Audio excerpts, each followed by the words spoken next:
He's in. Hello and welcome to this month's version of the Philmont Q&A from the Philmont Trek Talk group on Facebook.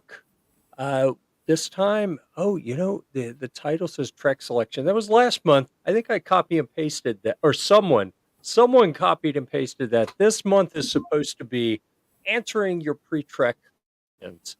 And we kind of left that generic because as we are getting, we've got past the point of trek selection and then everyone finding out what they've gotten.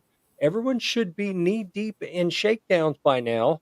But you know what that means? There are lots of people panicking because they are just now realizing they should be doing shakedowns by now. And they're not. And we're getting into, counting the days until treks start. And people are realizing they're not ready yet. So we want to be here to answer questions for people to help them understand what they should be doing now as adults, what their scouts should be doing, what their crew leaders should be doing, what the adults should not be doing. I think that covers everything. So with that, I always try to kill a moment up front to allow people to join us before we get to the introductions. But let's dive into introductions. Hello, I'm Jeff. I'll be your tour guide this evening. I am the... Darrel is sending harassing messages in the background here, so forgive me. We'll get the introductions in a sec. I am the recently made former skipper of Sea Scout ship 4019 in Burlington, North Carolina. I'm still on as a mate and the guy who fixes the boats there. And I think I'm as assistant scoutmaster with Troop 19 in Burlington as well. I think they welcomed me back into the fold. I've got a number of Philmont treks as youth and adult in my background, but that number pales in comparison to this guy over here, Mr. T, or we call him Darrel, or hey you, that guy, dummy, has been to Philmont a few times more than I. Why don't you go ahead and do your introduction, and we can go down to Scott and over to Sal. Okay, Darrel Tadsen here, Mr. T, or some other names. But anyways, multiple trips to Philmont, multiple treks, contingent leader out of the Greater St. Louis Area Council. Been doing that for a number of years. Anyways, that's kind of my claim to fame. And down to, what's his name? Scott. Thanks, Darrel. Just T. Scott O'Mary, Scoutmaster of Troop 259 here in Plano, Texas. I've been Scoutmaster approaching 9 years now, so I'll need to get tips from Jeff on how he got out of skipper duty at some point. So we'll chat later, Jeff, on that. Been to Philmont both as a trek participant at a regular summer trek as well as their winter adventure. So completely different experiences there. Been to all the other BSA high adventure camps. So a little bit of similarities and differences to share from those camps if you're familiar with those. And I am looking forward to going again this summer, not on a trek, but I'll be attending the Philmont Leadership Challenge for a weekend there on site. So looking forward to that, guys. Over to Sal, who's mysteriously quiet. Yes. Typically, I mute Sal just for kicks, but this time I didn't. I saw his mute come on and go off. I'm guessing Sal needs to change the microphone in the settings down there in StreamYard. He probably needs to log in and go to audio and pick a different microphone because the one that he is using does not appear to be working. Okay, so our agenda. Yeah. Our agenda this evening really is all about helping people with those last minute items. I say last minute, we got a couple months left. So where we are in the process, where should a crew be? Who wants to tackle? Let's talk about it from an adult standpoint. Where should you be as an adult? Which one of you guys wants to tackle that? Go ahead, I Scott. think you can hear me. We can somewhat hear you, Sort of. Sal, a little bit. Okay, a Yeah. little bit. Yeah, well, I don't mind being muted. Yes. He's Um, updated to a brand new tin can to speak with this week. I'm all the way down in So Florida. you're going to Long pitch way. it over to me to begin with, Darrel? Say that again. You're pitching it over to me to kick us off. So Yeah, either you or Sal. I would say it probably depends a little bit on if you're doing a June track or a July track or even an August track where you should be. And if you are in the southern states or in the northern states, for us here in Texas, our guys can do pretty much shakedown hikes throughout the winter. We usually do not have a bad winter. I know Sal's over in Florida. They don't ever have a winter. So those folks probably in their warmer climates probably have done quite a few shakedowns or should have done quite a few shakedowns at this point. And hopefully you are in I don't want to say a coasting mode, but hopefully you're to a point where you're enjoying the track. Everybody's starting to gel as a crew, and you're just going out there for the enjoyment of being out there. And you've already pretty much checked out all your gear, and hopefully you're at that point. If you're not, don't worry. If you're in Texas, you have March and April, and once you push into May, it gets pretty hot and humid and sticky. So you got a good 6 to 8 weeks here to get another shakedown or two in for us. The Philmont main websites has got it down to 89 days to June the 8th and counting. So 3 months. One thing, if you haven't done it, if you're in early June, Monica and registration would certainly like to see all of your money. Oh yes. Yes. And remind me, what is the cutoff date in which you can add a participant without having to pay that penalty? Is it 30 days before you show up. 30 days out? So everybody Yeah. still has some time to make that last minute add-on to their crew Right. without paying a penalty. But they should have, or they would certainly like to have you paid for everybody except maybe that last person who maybe hasn't paid you or is still on the fence, whether or not he's going to go, whether the individual's going to go or not. But yeah, inside of 30 days, there's going to be a surcharge. I believe it's $150. Yeah. If they're in this, Darrel, if they're still on the fence today, they need to get off that fence. They need to get moving. Say that again. I said, if they're still on the fence on March 12th, they need to get off that fence. Real fast, yeah. Yes. Because they got a lot of physical work to do. Yeah. But So where else should the crew be at this time? Crew leadership, or in your shakedowns, the youth leadership should really be stepping up and practicing their roles at this time in your shakedown. This is a good time, like Jeff mentioned.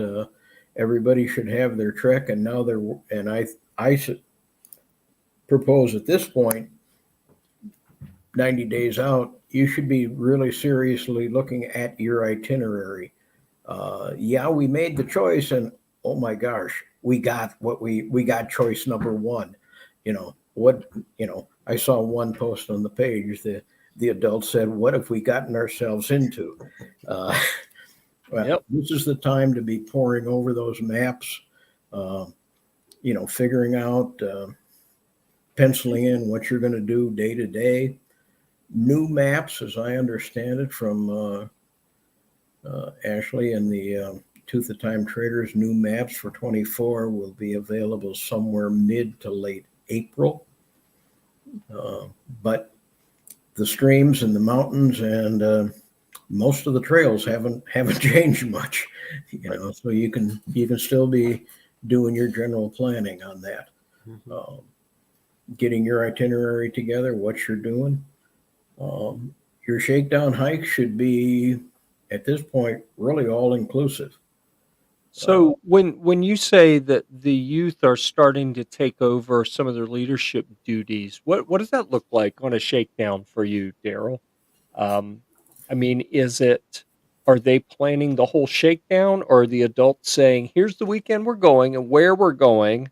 Now, and the adults will take care of the food because Philmont takes care of the food, but Right. crew leader, you The have to food, figure out everything else, or what? How are well, you doing that? well, the food and logistics, transportation, getting them to the designated site and so forth. But this is where you start coaching and mentoring. And where are we going? Right, this is where we're going. Do we have a map of that area we're going to? Um, really start acting as the crew leader with the backup of your adult advisor, and taking on that role. Being the crew leader, deciding when we're going to get up, where we're going, what time we're going to meet at the church, the school, wherever it is, and we're going to transport to XYZ Park. Here's what we're doing, and really begin to lead the crew with, like I say, with the mentoring and support of your advisor. Seeing what works and kind of seeing what doesn't work. Yep. Well, this is the place to fix it. yeah. Darrel, let's face it, it's the adults that probably have the biggest time constraint. So what I found works well is the adults kind of figure out a set of options of where to go. Right. Maybe 2 or 3, maybe 2 or 3 dates, and then let the crew decide of those options, realistic options. So, and when you're on the shakedown hike, and I would certainly encourage at least one hike should be an overnight. If you can do 2 or 3, that would be great. But start checking out all of your equipment, from your backpack to your boots or running shoes. Do they fit? Do I have hot spots? Your trekking poles, whatever it is, including the stoves. Are they working? Does everybody know how to light them up? Change or add fuel? Go through the whole thing.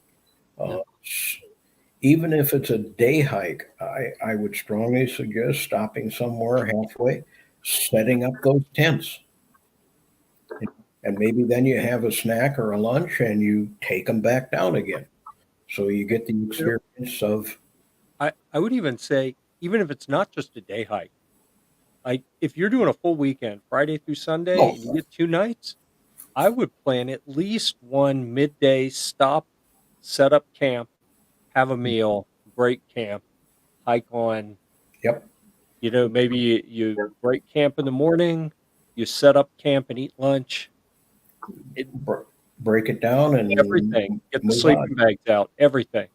Yep. Because that's the hardest part when you get to Philmont the first few days, when you need to be on the trail 45 minutes after you wake up, and 2 hours later you're still sitting there going, I had time to make 18 pots of coffee because they're still not ready. Yeah. Hey guys, let's talk about that. You're bringing something up, and it may be me who doesn't understand the terms or using the terms incorrectly, but we're using the terms shakedown hike and day hike somewhat interchangeably. And are they the same thing? Are they different in your mind? I just want to make sure everybody listening understands what we're talking about. Yeah, your shakedown hike could be either a day hike or it could be an overnighter. It's your training hike. Okay, how are you going to train? And I mean, you want to start it, like for my crew right now, we're doing full gear, and we just did a 10-miler 2 weeks ago. And halfway through the 10-mile, what I did is I set the place. The crew leader did everything else. I told him how many miles we needed to do. He did everything else, and I said I would like to practice bear bags, dining fly, and hiking etiquette along the way. And halfway through that, he stopped, and we did everything we were supposed to do, and did a 10-mile loop. Next hike is going to be the same thing, and then in April we're doing a one overnighter. So Saturday morning we'll start hitting the trail. 2 o'clock we'll break for camp. Set everything up, was do everything, Philmont style food, hang the bear bags, hang the dining fly, do everything, and in the morning get up and work on getting up and ready to go in less than an hour. Yeah, so we're shakedown hike, training hike, practice It could be hike, the day, whatever you want to call practice it. hike, whatever you want to call it. Okay. It can be of any length. I mean, you may have a 5-mile trail, and that's it. Got it. So I've been using the term shakedown really to only refer to overnight, but you guys think it could be a day hike. It doesn't have to be. Yeah, it could be a day hike. Yeah, I think anything that's a part of that prep process, I think you could call it shakedown hike. But personally, I'd like to see if logistically you can pull it off. I don't see there's any point in a day hike. Like, and I've been on crews that have done that. Like the very first one is a day hike, and it actually worked out because we saw that there were a couple people who weren't going to make it on the day hike. Like we didn't even need to see them set up their tent. Like we just knew, yeah, this isn't going to work. So maybe your first one's a day hike just for that. But I really think that the unique challenge of a Philmont trek for most people is that most people never backpack for more than a weekend before they get to Philmont. So then if you're going to be on the trail for 10 or 11 days, that grind of day after day is meaningful. And if all you do is an overnight as your longest prep for before you hit Philmont, I think your people are going to be surprised a couple days in when the cumulative effects of things start to pile up on them. So if you can, even if it's only Friday, Saturday, Sunday, or whatever 3 days where you're getting out of your tent 2 mornings on that trip, I think things are different when you're on that second, third, and beyond day, getting out of the tent and packing everything. Yes. Oh yeah, I think that's important. It's the longer you can practice camping Philmont style, the better. If you're doing a troop, it's sometimes easy to do a longer weekend. I do contingent, so I have kids in like different counties in my crews. If I had them all in the same county, we would take spring break and make that into like a 4-day, 5-day weekend and just go somewhere for 4 or 5 days. But it's kind of hard. I mean, spring break, we used to do spring break all the time and go away for 4 or 5 days for spring break.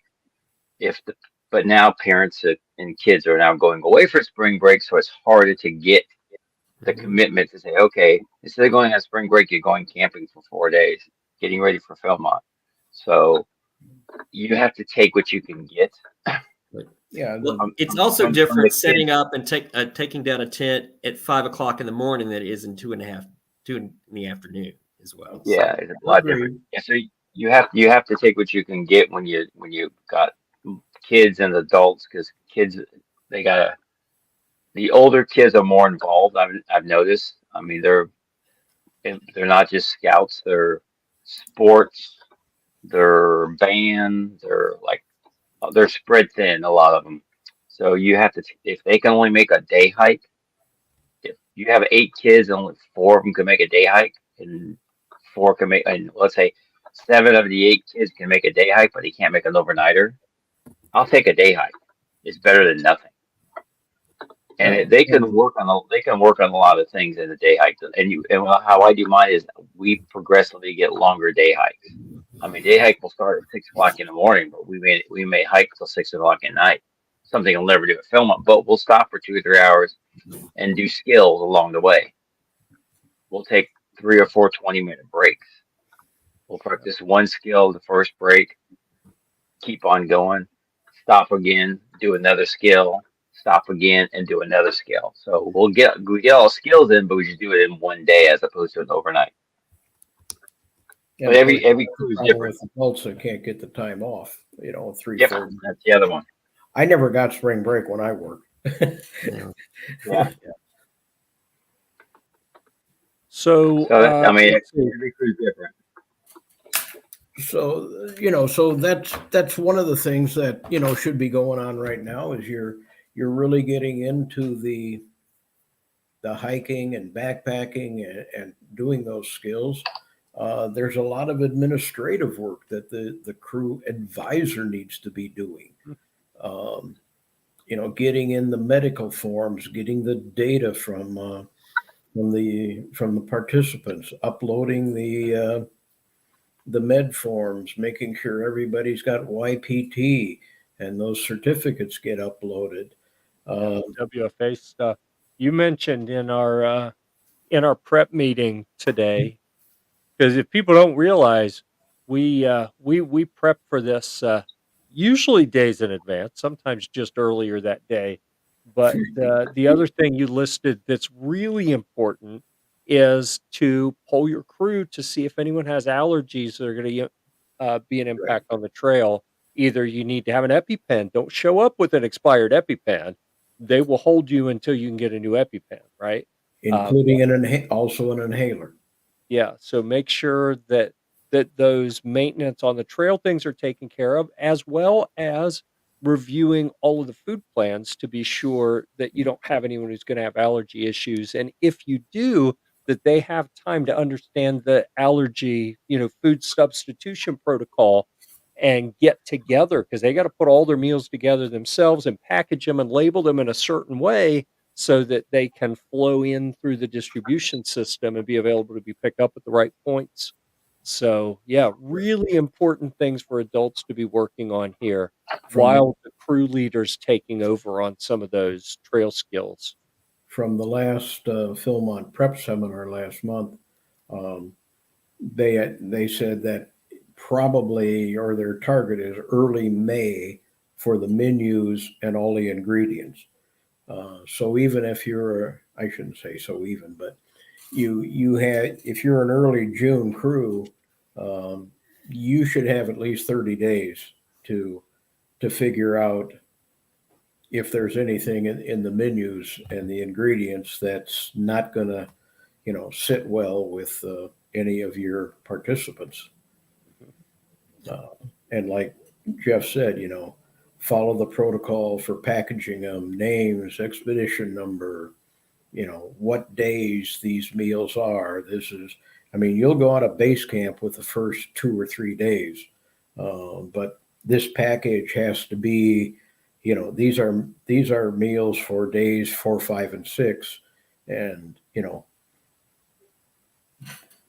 logistics will make sure that they get to the commissary where you have that food pickup. But those are, vitally important. And I've seen comments in there in the page. Philmont is not prepared to do the substitution, and I should say they're not for trail food. If you have food allergies, certainly list that on your gateway and so forth. But make yourself known to the kitchens or the staff in the base camp dining halls. They have the ability there to do some substituting. And I've also seen questions out there. Bringing the food does not reduce the fee that you're paying Philmont. Yeah. I'm not even going to go any further than that.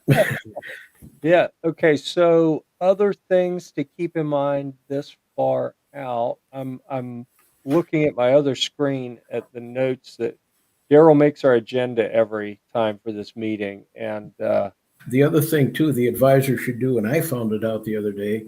I had to make some changes in my transportation. yeah, Recheck with the train, with the airline. Do you have to add a person, subtract a person, have the fares or the fees changed? I was on the phone with Amtrak and I had to reduce the number of participants. I had a pretty good idea from past experience and where the number should be. And the person came back and told me a number, and I said, I'm not sure about that. And he said, well, let me refigure. He came back with a different number that was a little lower. I don't know how that happened, but he says, is that good? And I said, no. Well, it's cheaper than what I quoted you before. And I said, well, it's not down to where I think it should be. And after about 45 minutes of discussion, I was even lower. The final fee came out lower than what I even expected. Wow.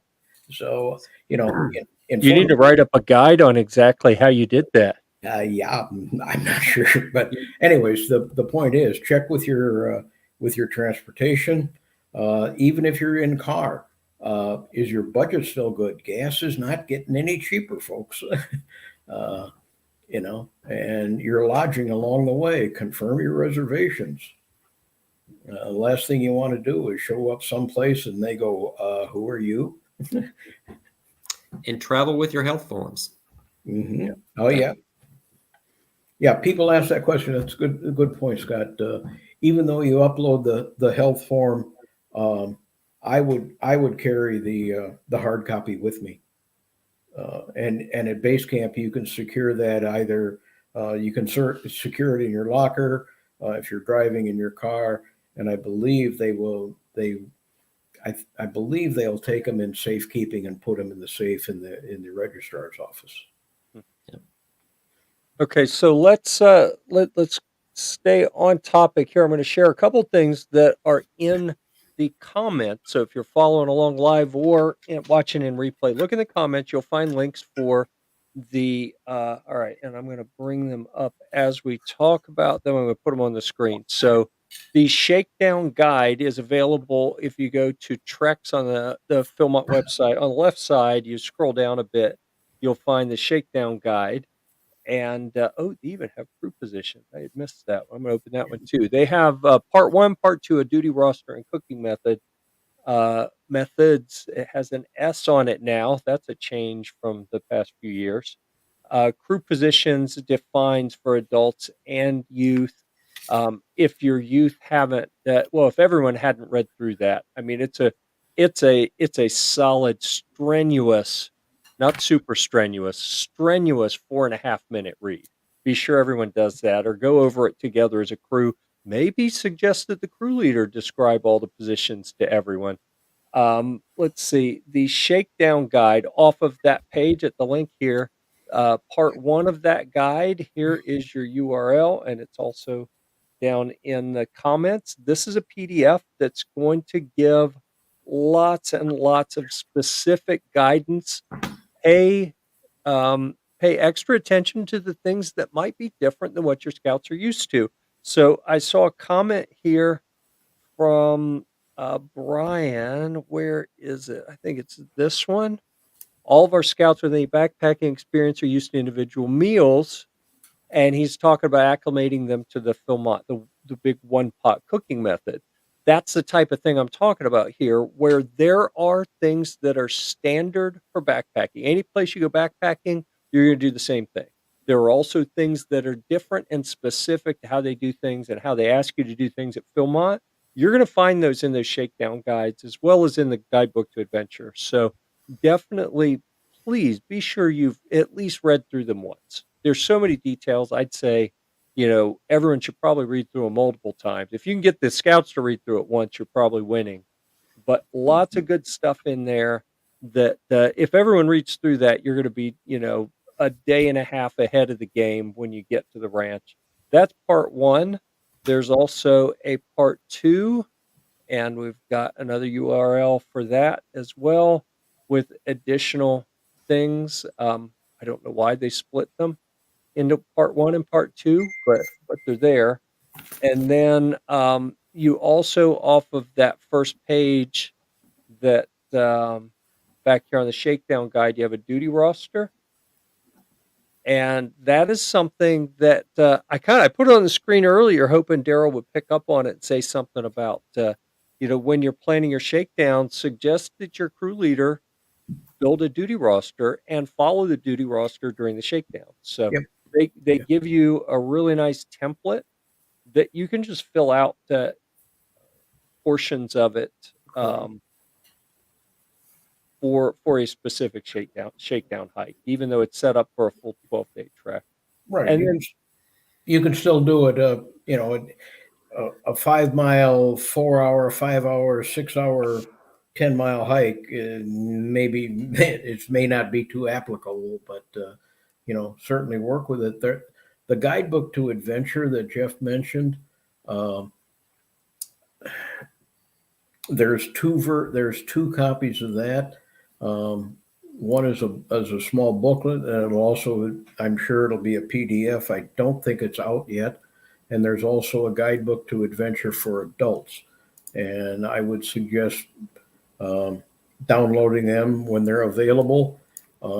You should be, I'm not sure of the dates. Each crew should be receiving a map and at least 12 books. Don't hold me to that. A number of books, the guidebook to adventure. It's a small 4x6 size booklet, one for each person in the crew. the And passport. between the shakedown guides and the guidebook to adventure, as Jeff said, it's a lot of reading, but practically, I would say 99% of your questions are going to be answered in there. I know, it's a thing that guys don't read directions. Uh, we stumble forward, and when it's not going right, we pull out the directions. But look at those things and hand those booklets out to your participants. I'm going to share the link in the comments also for Mhm. the expeditions page, where you have the link to the itinerary guidebook everyone should have already seen in the process of selecting your itinerary. And everyone should be knee deep in that, reviewing your specific itinerary that you were awarded or you selected, or however we describe that. You should really know that by the time you get there. Uh, but here's a warning, and this is something from, was it the last one? Yeah, it was my last trek. We found out when the crew leader went to logistics to get the briefing that there were some meaningful changes. 2 or 3 nights of our trek were at different camps than we were expecting. Mm. So be prepared for your trek. Research it and know everything you want to know about it. But then be ready for it to change, because we didn't visit some camps we were expecting. We did visit some camps we weren't expecting, and that was really interesting. That's the first time I've had that happen. You get your guidebook to adventure in there. There's an adult advisors edition that's fairly new. The last couple of years they came out with that, so certainly check that out. And hey, while we're on the page, there have been some discussion lately about the cost of going to Philmont. There is a link right here on this page. I already posted that link for. Let me get over here to the correct screen and put that up on the screen, where you can apply for financial aid. And everything is described on that. I'm not going to go into that any deeper. That's not part of what we're trying to talk about tonight. But understand there are some additional resources out there if that's something you're looking at. So Last, I want to last do it. year, Jeff, last year, to your point of changes when you arrived and got to logistics, um, there was some things that happened last year within a couple of weeks prior to the opening of camp, um, that caused some trails to be closed. Um, at the last minute, I mean, Philmont just, they don't walk every trail the day before camp Yeah. opens to make sure everything is correct. Uh, so a couple of my crews actually, got out on the trail, and there was blowdowns, and there was no way, they were. 2 years ago in 2022, that big windstorm came Yep. through like a week or two So, before Trek right. So, started, and they had to reroute a bunch of treks. And we were, let's see, we were in 618 or 617, I think. So they'd had about a week and a half of getting reports back from the field. Right. And some people who were on the same itinerary number I was on, they left out planning to go to a camp and they couldn't get to it. They had to be rerouted and deal with that in real time on the trail. Because I mean, when you talk about blowdowns, we're not talking about a tree. We're talking about sections of trail a mile long with literally hundreds of trees Right. across the trail, like wholly impassable. Yeah. Although I say that a couple crews spent a whole day passing it, but from a practical standpoint, just be ready. Things Yeah. like that happen. You got to be And ready to roll the with other it. the other thing that happens, I don't want to say every year, but depending upon the snowfall, early crews, particularly the first week, summiting either Baldy or Phillips, uh, may not be able to do it. Last year, I think Phillips didn't open till about the third day, and Baldy about the same because they were still shoveling, trying to find the campsites and the sumps and the bear cables. Wow. Yep. Well, Yeah. also in logistics, you want to pay attention to the water reports because what you think is going to be a wet camp on your itinerary is not so wet sometimes. So it's particularly Uh, later in this different times of the season. I'll preempt Philmont's Thursday prep seminar, which is going to be um, base camp procedures at the front end and the back end. Um, Questions concerning logistics and first aid. They for the last couple of years have been pre-scheduled so that there's not a big backup of crews trying to get into logistics or first aid. That seems to be where the bottlenecks are.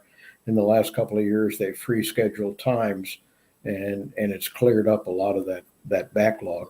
So you're when you meet your ranger on your first day, he will have those times, and some of them may not be that first day. They may be the morning of the second day. Mm. Yeah. Yeah. Hey, speaking of first aid and going back to what advisors should be doing is making sure your adults over 21, or at least you have a decent amount with wilderness first aid training. That is always people panic on the groups getting closer to the trek and their class is scheduled or they don't have the right mix of trained adults. So please do that now. If you don't have the right count, make sure your adults have a course registered for this spring to get that done. They And are have a backup. Yes. right now they are requiring 2, and 3 is the recommended number because in 25 it will be 3 required. Yep. And that is So- over 21. You certainly can have your scouts wilderness first aid trained as well. Right. But- It is not, as I understand it, I could be corrected, but I believe wilderness first aid, CPR first aid, can be youth, but you need 3 people who are, or 2 this year, who are certified. And those certification cards need to be uploaded. They will be again reviewed at your registration check-in. Something I'm going to mention that we have within our group is a section in the featured post section. Let me bring that up here so we can look at it. Within the Philmont Trek Talk group, right here near the top, if you're on a PC, and honestly, I'm not sure how this appears if you're on a phone, but if you're in a web browser, even if it's on a phone, you can scroll up to this featured section and look at the Trek openings discussion. Yep. If you get to a point where like you can't go on a trek, like you don't have enough people, maybe you only have 2 wilderness first aid people, and right before the trek, one of them breaks their ankle. You can post a note saying, "Hey, is anyone wilderness first aid, youth protection ready? Who can do this?" I actually did a trek a couple years ago. In 22, I joined the crew 3 days before we hit the trail. I like really. You're selling it hard, Jeff. You're selling it hard. Well, what I'm selling. I see your grin, and I think I know what you think. I don't want to go this summer. I'm booked up. I'm not trying to go this summer. What I'm saying is, we don't want a crew to ever end up having to cancel because they run out of wilderness first aid. You're absolutely correct. Be sure you have at least 2 lined up. If you've only got 2, you better have a backup plan. And maybe that means that if one of those people goes down, you got someone else on call. And if you can't find someone, go ahead and post in here. Someone found me to do that. Dale Wirtz has done this before. I know there are multiple kind of Philmont free agents that on short notice can drop what they're doing and join your crew if needed, but you got to know where to find them and you got to start communicating with them as soon as you think you need them. Because I'll tell you right now, to drop what you're doing and go away for 2 weeks is not easy for anyone involved at home or traveling. So it's better to have spare wilderness first aid people than to have to do this. But if push comes to shove, there are a number of people who kind of troll that group looking to see if they can get picked up by a crew. Another thing that advisors could be doing at this point, you're probably safe going ahead for your growing scouts to go ahead and get their boots now and let them start getting them broken in at a shakedown hike and so forth. So March is probably good. Mm-hmm. March is good for that. And I saw recently that Philmont's posted their crew shirts. I know not everyone gets them from the Tooth of Time traders, but now would be a good time. Let your crew lead take the lead on the design and the look and the feel and everything like that. But the advisor might need to do a little prompting and get those orders in gear. I think Ashley over there at Tooth of Time, they're saying there's like an 8-week lead time. Mm-hmm. So, you need to get on it at this point if you're going through them. Yep. You may do it locally and have a better turnaround. I don't know, but if you're going through the Tooth of Time traders, whatever's out there, by the way, too, you can order it at this time.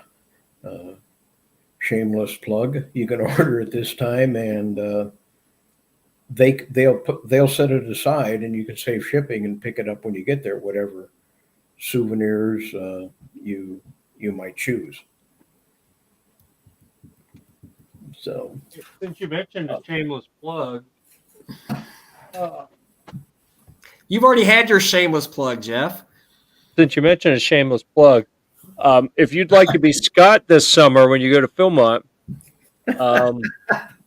Darrel, are you making these available again? This is something we've done over the years. Yeah, I have several. So Scott is going to be Scott this summer there. So. If you would like to identify yourself, you can get a Jeff model.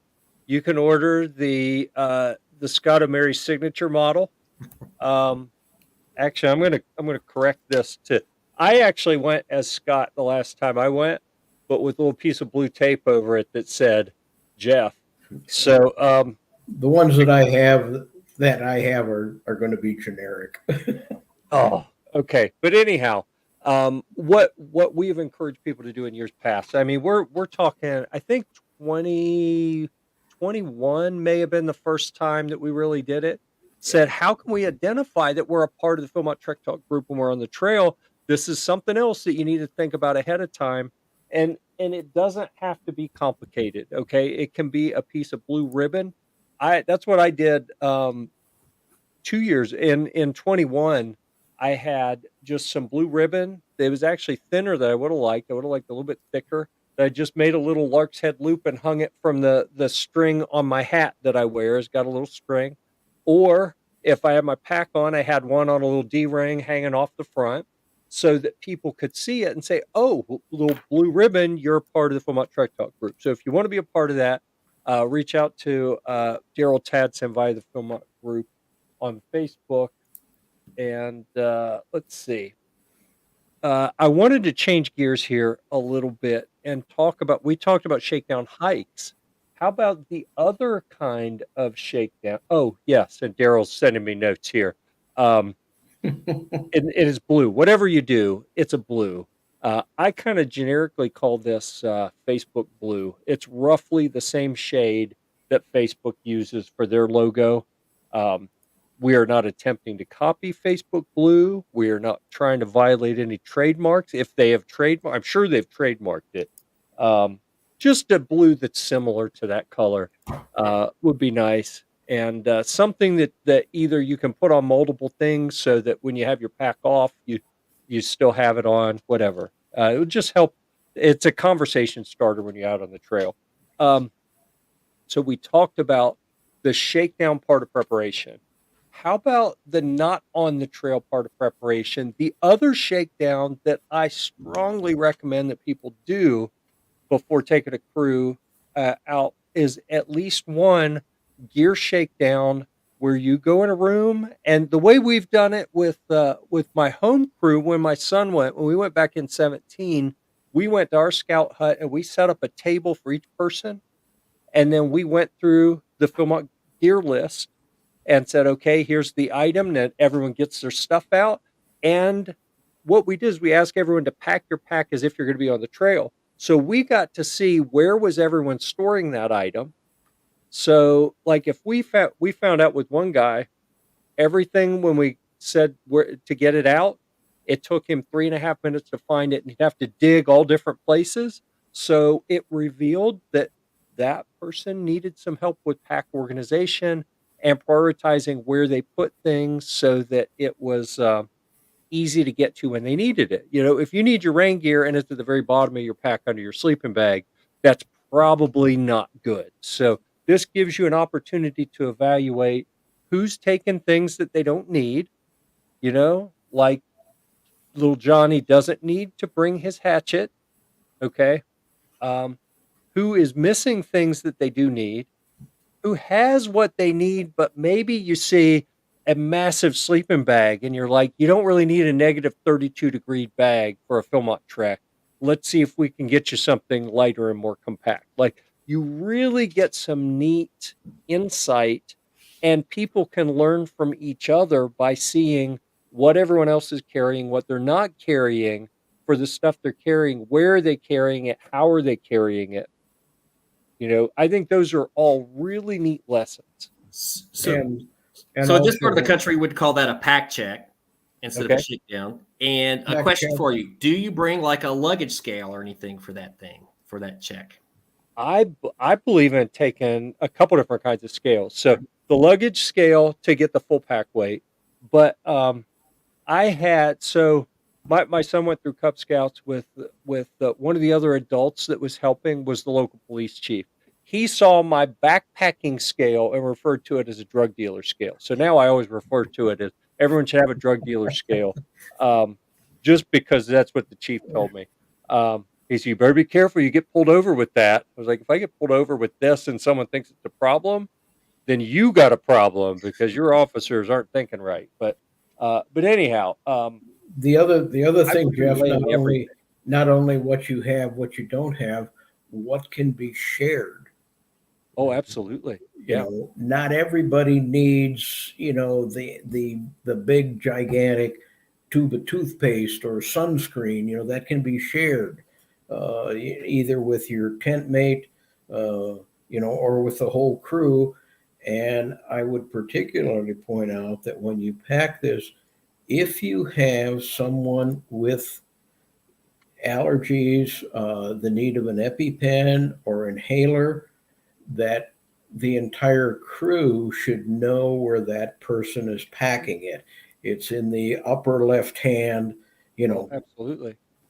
so that when the incident, hope that it doesn't, happens, he can, Mhm.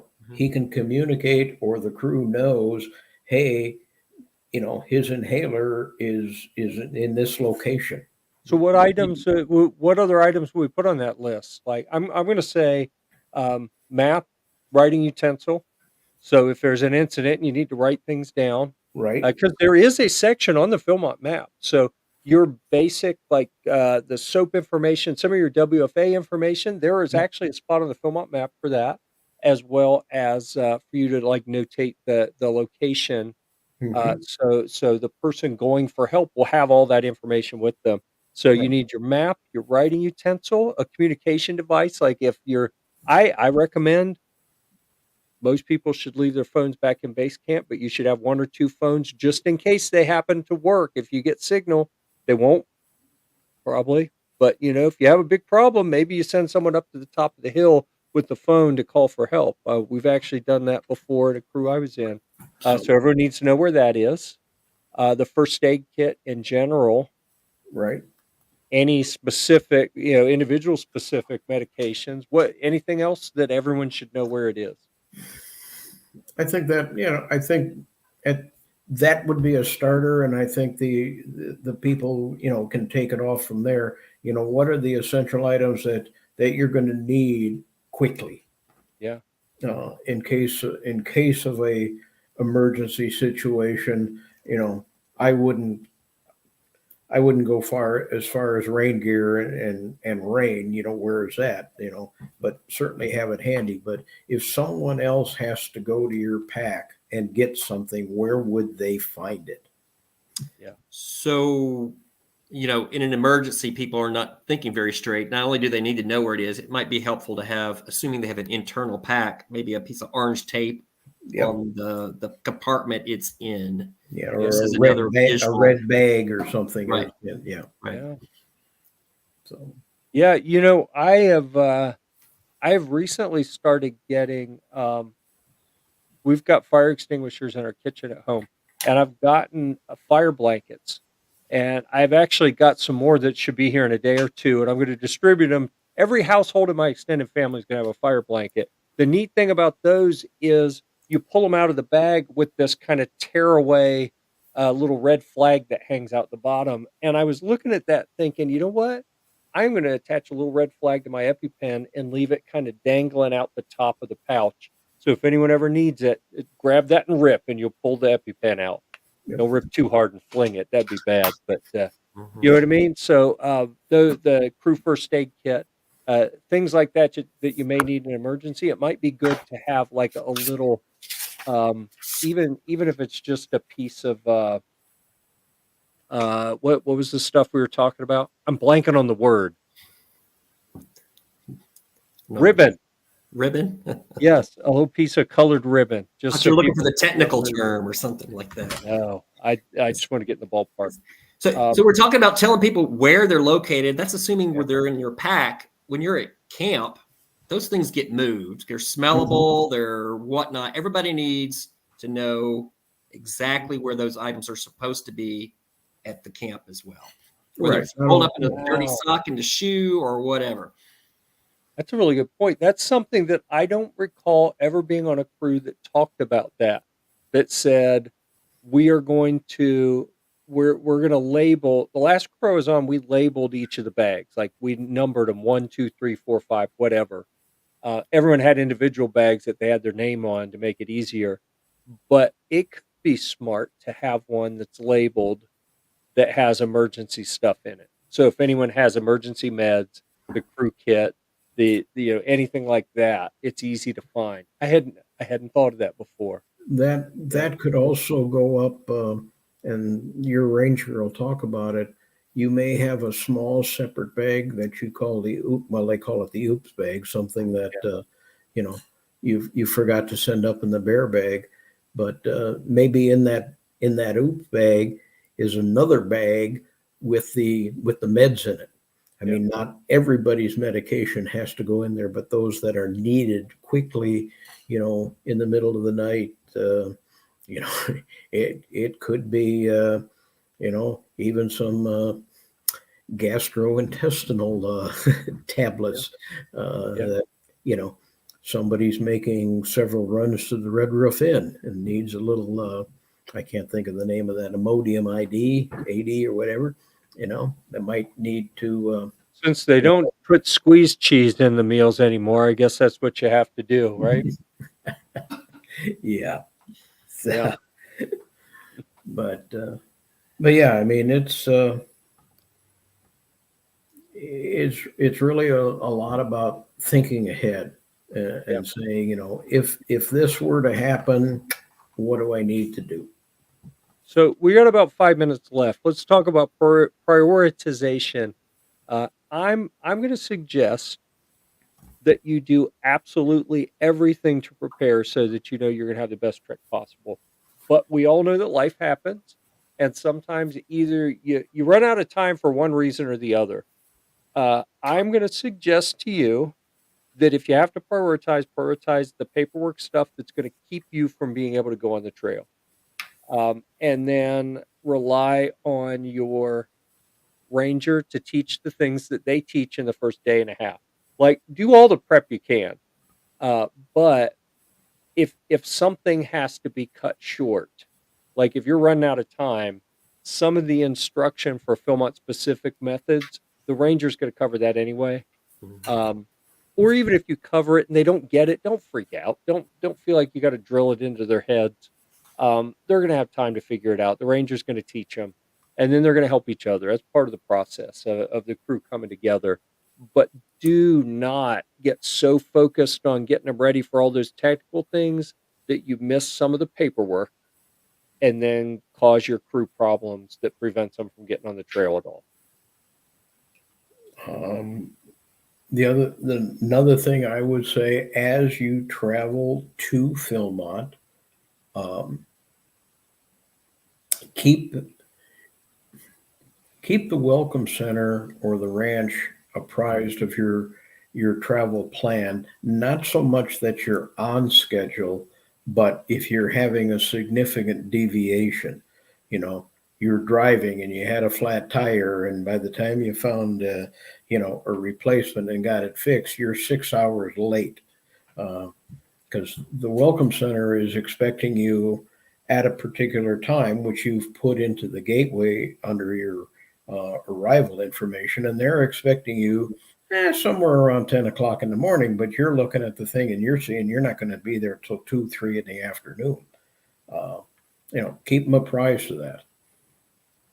Yeah, I can tell you from experience that sometimes if you're running late and you don't let them know, you'll get a call. You may be sitting at the St. James eating a buffalo burger when your phone rings, and someone from the welcome center said, "Hey, where are you? You were supposed to be here 3 hours ago." Yep. If you can afford it, come a day early. It will be so much less stressful for you as the advisor, not feels hot coming in at the last second. Your life will be much better, and you'll get to do a little pre-check-in in some cases as well. So call ahead. I believe you could probably do it even now. Make your reservations for the villa tour. Either your day one, if you come in on day one, you're probably not going to have enough time for a villa tour before you hit the trail. But if you're in a day early, you certainly have the time. But you also would have the time on the tail end of your itinerary. Yeah. Call ahead now and make your reservations so you don't get disappointed. The villa, the St. James, the pizza place, I think they generally are happy if you're going to place an order to either on arrival, or especially if you're coming off the trail and you're going to order like 27 pizzas, let them know before you leave, so that they can be prepared for that. Yeah. I'm trying to think if there's any place else. I'm order the pie. I'll order whole pies at St. James beforehand too. To have the trail. That's awesome. Yeah. So, I mean, this is a time when you need to start grabbing those loose ends and putting them together and putting everything you've learned on the line, because you're going to need it in 3 months. The big thing I think would be sitting down with your crew leader and the crew and going over that itinerary. What does day 6 look like? What kind of altitude gain do we have? Where is this trail? Putting in the times. Your itinerary now has times for your conservation project, times for your programs when they start. How far do we have to go to get to our cons project, and how does that fill in? And we got conservation for 3 hours, and we still got 4 hours to hike to our next campsite. what time do we have to get up in the morning? Start looking at those things and planning out the timeline. All right. Couple things real quick before we're going to run over by a minute or three, but that's Yep. okay. Okay. Number one, when we're talking about shakedowns, if you see in your forecast that you've got some rain and you have time to throw your pack and your rain gear on and go out in the rain and move around so that you can generate some body heat, get some sweat going, because that's going to happen on the trail. Please get out and do that. If you have a shakedown hike and you see bad weather, if it's dangerous, don't take your crew out. Use some common sense there. But if it's just going to be wet and rainy, it's going to be wet and rainy on the trail for a lot of people.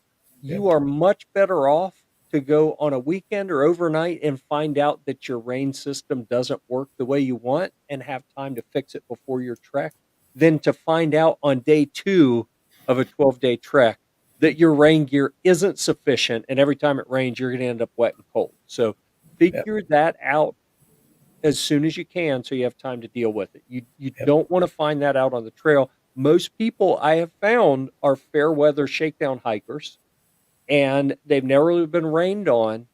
And I've been with a crew where I was the only person on the crew that wasn't having hypothermia issues because they had never really hiked in real rain for a prolonged amount of time with the rain gear and didn't really know how it was all going to shake out. So please, as part of your shakedown, if you have the opportunity, hike in the worst miserable rain you can find so that you can understand what works and what doesn't before you go. All right, don't avoid that.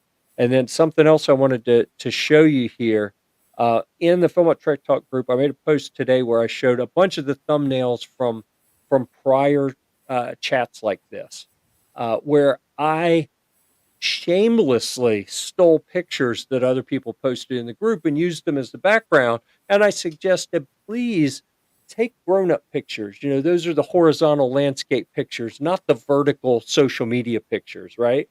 The wide ones we can use for these thumbnails. Now, I didn't ask people to post their pictures, but holy smokes, if you've got a couple minutes to go look at these, there are some stunning, phenomenal. The hair just stood up on my arm looking at some of these pictures. Phenomenal pictures. If you want some stuff that's going to get you pumped up for going on the trail and get your crewmates pumped up and ready to go, there are some really neat pictures showing up in this thread. Um, I didn't intend for people to post them there or anything, but please go check those out. And if you have any cool pictures, especially the first week of next month, that's when I'm going to, in theory, create the thumbnail for the next one, and I'll be looking for another picture. So, be sure you get your pictures out there if you would like your picture to be used in one of our thumbnails. I had a pretty cool one a month or 3 ago here that I snagged from someone where they're crossing a bridge here. So I try to find some cool stuff. So please contribute those in a horizontal landscape like grown-ups, not like your teenagers. Also, Philmont has a lot of YouTube videos that you can either use for inspiration or training and gathering some suggestions on how to do things. Yep. Setting up a tent, setting up a fly, bear bags, all of that kind of stuff. And 2 nights from now, Thursday, the whatever that is, 14th at 6:30 Mountain Time, Philmont will have their prep seminar. A little different format than what we use here. The topic this month is day 1, base camp procedures, both day 1 and 2, and coming off the trail, whatever 7, 9, or 12-day trek that you have. Nice. So I would encourage you to watch that also. So a real shameless plug now. I've got a gear guide out there for all sorts of Philmont gear questions. I know we see lots of very specific questions. Every type of gear you might take on a Philmont trek, from backpacks to tents to your footwear to your clothing to your eating utensils, all of that. I've got some discussion and some recommended products in there. I'm going to drop that link in the discussion. And I've also, if you go through the section on Gear Report on my website, gearreport.com, for Philmont, I've actually got a getting to and getting through your first day, where they're going to talk about it in the official Philmont. I've actually got a walkthrough where I walk you through base camp and show you all the different things. One or two things that changed. I think I filmed that in 2017, and the Scouting Museum was still right across from the Tooth of Time Traders. It's across the street now. Everything else I think is still relevant. So you can Well, go, and I think I've heard some people say it helped with some anxiety to see some of the things and kind of walk through camp with me so that they know where they're going in base camp. So yeah, lots of resources. the museum is still across the street. That hasn't moved. No, it before they built that museum, the new Scout Museum, it was across from the Tooth of Time Trader, in the building that now houses the Scoutmaster or the crew advisor meeting. Before you go, that was a museum a few years ago, before they built the new one and moved it across the street. A preview just for kicks before we get out of here. An article I'm going to publish soon. Team Boots and Team Trail Runners explain. All right, and it's got some heft to it, and even people quoted in there: Matt G, Jim D, Linda DB, Walter U. Everyone knows Walter U. And Sal Porto Jr., the only person named fully. And by the way, he dropped off of this because of technical issues with his internet. All quoted in here, so it's not just me spouting off telling you what I think. Like, Sal's in Team Boots. He's even quoted in there. That's going to be published here pretty soon, probably within the next week or so. So with that, I'm going to wrap up my portion. You guys have anything else you want to talk about? We are good. Hike on and keep doing what you're doing and get the big thing, get that administrative stuff done. Yeah. Well, I think we covered it all. So is anybody not ready? Hike on. Hike on.